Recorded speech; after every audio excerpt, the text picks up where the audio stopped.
Guys, police with you guys.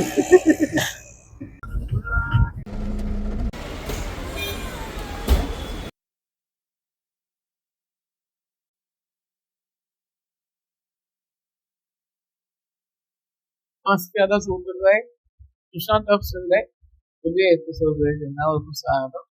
അപ്പോൾ നമ്മളൊരു ചെറിയ യാത്ര പോവുകയാണ് എറണാകുളത്തേക്ക്.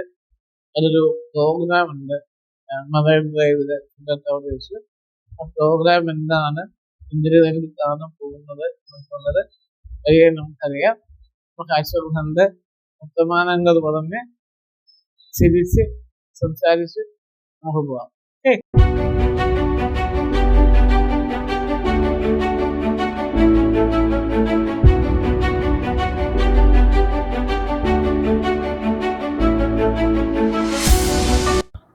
ചാനൽ സബ്സ്ക്രൈബ് ചെയ്യാത്തവര് സബ്സ്ക്രൈബ് ചെയ്യുക. പിന്നെ അത് കമൻറ്റ് ചെയ്യണം, കാരണം നിങ്ങളുടെ കമൻറ്റുകളാണ് എൻ്റെ ഒരു ഇൻസ്പിറേഷൻ എന്ന് പറയുന്നത്.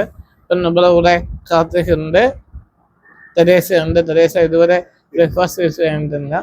കുഞ്ഞമ്മ ഇവിടെ സൈഡിൽ നിൽപ്പുണ്ട്.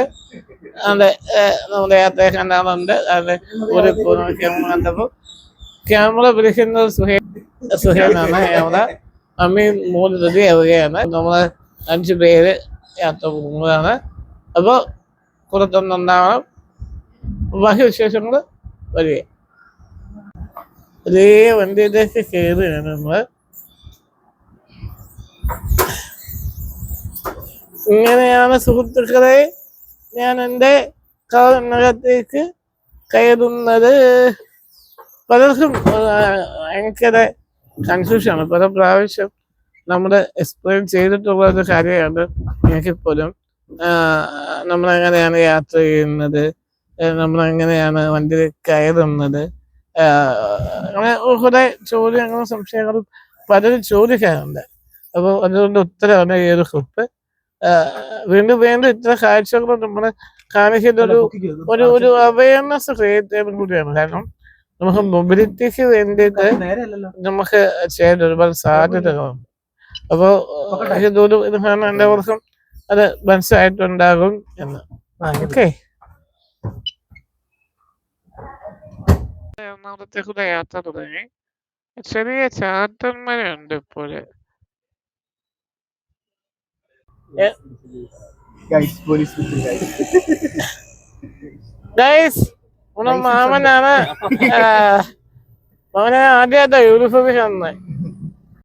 എൻ്റെ മാമനാണ്, മാമനാണ് അമ്മയുടെ രണ്ടാമത്തെ പറഞ്ഞത്.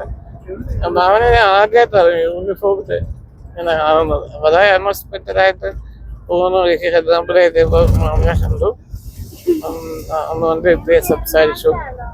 നല്ല സന്തോഷം തന്നെ. നമ്മളെ പ്രിയപ്പെട്ടവരെയൊക്കെ ഇന്നൊരു യാത്രയുടെ ഇടവേളകൾ കാണുന്നു എന്ന് പറയുന്നത്. നാഷണൽ ഹൈവേയുടെ പണി വളരെ ദ്രുതഗതിയിൽ നടക്കുകയാണ്. കഴിഞ്ഞ ദിവസം നമ്മുടെ PWD മിനിസ്റ്റർ മുഹമ്മദ് യാസിന്റെ ഒരു പത്രസമ്മേളനം ഉണ്ടല്ലോ. അദ്ദേഹം വളരെ കാര്യം 2025 ഡിസംബറോടുകൂടി എറണാകുളം തൊട്ട് കാസർഗോഡ് വരെയുള്ള നാഷണൽ ഹൈവേ ഓപ്പൺ ചെയ്യും, ഉദ്ഘാടനം ചെയ്യുന്നതാണ്. അപ്പോൾ എറണാകുളത്ത് ഇപ്പോഴത്തേക്ക് ഉണ്ടാവുന്നത് നമുക്ക് കണ്ടറിയാം. വൈകാതെ അതും ശരിക്കും പറഞ്ഞാൽ ഓപ്പൺ ചെയ്യും എന്ന് തോന്നുന്നു. ഈ ഒരു NH-62 പ്രവർത്തനം ആരംഭിച്ചു കഴിഞ്ഞാൽ നമ്മുടെ ഗതാഗത രംഗത്ത് വിപ്ലവകരമായ ഒരു മാറ്റം ഉണ്ടാകണം. നമ്മളെ സമയം, ഈ യാത്രയുടെ ദൂരമൊക്കെ 3 കുറയും, 2 3 1 ഇപ്പം നമുക്ക് പണ്ടത്തെ എറണാകുളത്തേക്ക് 4 മണിക്കൂർ വേണ്ടത് 2-2.5 മണിക്കൂർ കൊണ്ടൊക്കെ നമുക്ക് ഓടി എത്താൻ പറ്റും. എന്നതിന് വേണ്ടി വെയിറ്റ് ചെയ്യാണ്. കാരണം കാലയാത്രകൾ ഒരുപാട് ഉള്ളവർക്ക് അതൊരു ഗുണം ചെയ്യും. നമ്മളെ പോലുള്ളവർക്കൊക്കെ നമ്മൾ അരൂര് തോൽപ്പാസ് എത്തി എന്നായി എന്നാണ് അർത്ഥം. ഒരു 2 മണിക്കൂറുണ്ട്. ഇവിടെ എന്ത് വരക്കുണ്ടാക്കണം എന്നുള്ളത് ദൈവത്തിനറിയാം. സാധാരണഗതിയിൽ ടോൾ കൊടുക്കണ്ട, ഡിസേബിൾ ആയതുകൊണ്ടും നമ്മുടെ വണ്ടി ആയതുകൊണ്ടും അവിടെ ഡ്യൂട്ടിക്ക് നിൽക്കുന്നവരുടെ ഒരു ആറ്റിറ്റ്യൂഡ് പോലൊക്കെയാണത്.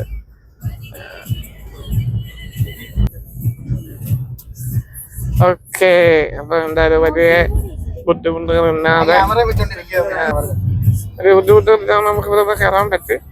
ഒന്നും ചോദിച്ചില്ല, ചേച്ചി ഒരു സ്ത്രീ ആയിരുന്നു, അതുകൊണ്ടാകാം വന്ന മര്യാദയ്ക്ക് തന്നെ അവര് നമുക്ക് പോകാൻ അനുവദിച്ചു. മഴ കൊണ്ട് ഇവിടെ ഉണ്ടാകുമെന്ന് അറിയത്തുന്ന റെഡലർട്ട് ആണ് എറണാകുളം മുഴുവൻ 2 ദിവസത്തേക്ക്. ഒരു വർഷം 1.5 വർഷം മുമ്പാണ് ഞാൻ ആദ്യമായിട്ട് ഈ മലയുണ്ട ഇവിടെ റെഡ് അവധി വരുന്നത്.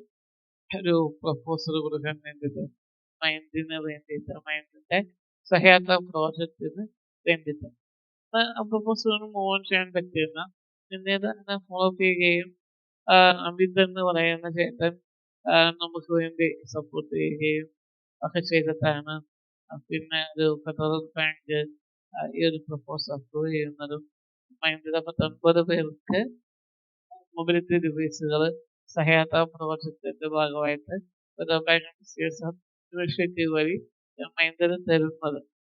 ഈ മഴയത്തും ഈ മൊബിലിറ്റി ഡിവൈസുകൾ ഇറക്കി വയ്ക്കാനും നമ്മുടെ ആളുകളെ ഒരു തുള്ളി വെള്ളം പോലും കൊണ്ടാതെ ഈ പ്രോഗ്രാം സ്പേസുമായിട്ട് കൊണ്ടുവരാനും ഒക്കെ നമ്മുടെ മൈൻഡിന്റെ വോളണ്ടിയറിനായി ഒത്തരവെക്കുന്ന ഒരു എഫർട്ട് നമ്മുടെ ഈ ഒരു അവസരത്തിൽ പറയാതെ പറ്റില്ല. കാരണം മഴയത്ത് നനഞ്ഞ ഹൃദയത്താണ് അവർ ഈ പ്രോഗ്രാം മുഴുവൻ വളരെ ഭംഗിയായിട്ട് ഒരാൾക്ക് ഒരു ബുദ്ധിമുട്ടുണ്ടാകാതെ നമുക്ക് കൊണ്ടുപോയത്. അപ്പൊ അതൊക്കെ സത്യം പറഞ്ഞാൽ സന്തോഷം തരുന്ന മനസ്സ് നിറയ്ക്കുന്ന ഒരു കാര്യമാണ്. നമ്മള് ഫെഡറൽ ടവറിൽ നിന്നിറങ്ങി സമയം 7:50. ഇന്ന് ഭക്ഷണം കഴിക്കണം, വീട്ടിലേക്ക് പോകണം. എമ്മയുടെ വീട്ടിൽ വെച്ചിട്ടാണ്, എമ്മയുടെ വീട്ടിലാണ് ഫുഡ് അറേഞ്ച് ചെയ്തിരിക്കുന്നത്. നമ്മളെല്ലാവരും ഉണ്ട് കൂടെ. അപ്പൊ എന്തായാലും ബാക്കി വിശേഷങ്ങൾ പറയാം. വീട്ടിലെത്തുമ്പോൾ 2 മണി സുഖം.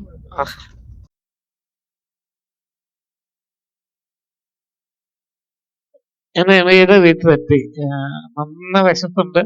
വിശക്കുന്നേ ഭക്ഷണം കഴിക്കാൻ ഭക്ഷണം ചോദിക്കുന്നത് ഒട്ടും മര്യാദ ഇല്ലാത്തത് കൊണ്ട് അതിലോട്ട് കയറിയില്ല. ചില വർത്തമാനം പറഞ്ഞ് എമ്മയുടെ ബ്രദറ് എബിയുടെ ഭയങ്കര ഭയങ്കര രസമാണ്.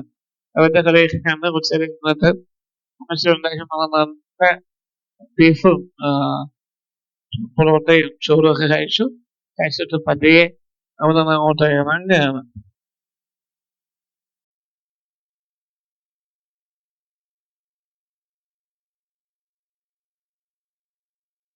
അപ്പൊ നമ്മൾ ഭക്ഷണമൊക്കെ കഴിച്ച് എമ്മയുടെ വീട്ടിൽ നിന്നിറങ്ങി ഇനി ഒരു 4 മണിക്കൂറുണ്ട് വീട്ടിലേക്ക്. ഇപ്പം മണി 10 ആയിട്ടുണ്ട്. അപ്പൊ വീട്ടിൽ ചെന്ന് ഒരു സൈഡ് ഓഫ് വീഡിയോ ചെയ്യാനുള്ള ഒരു ആരോഗ്യം ഇപ്പം ഇന്ന് നന്ന ടയർഡാണ്. സോ വീഡിയോ ഇപ്പോൾ അവസാനിപ്പിക്കുകയാണ്. വീഡിയോ ഇഷ്ടപ്പെട്ടെങ്കിൽ ലൈക്ക് ചെയ്യുക, കമൻറ്റ് ചെയ്യുക, കമൻറ്റ് ഉറപ്പായിട്ട് ചെയ്യുക, സബ്സ്ക്രൈബ് ഉറപ്പായിട്ട് ചെയ്യുക, ഷെയർ ചെയ്യുക. 10 വീഡിയോ ആയിട്ട് വീണ്ടും കാണാം. വീണ്ടും സന്ധ്യയ്ക്ക് വരേക്കും വണക്കം.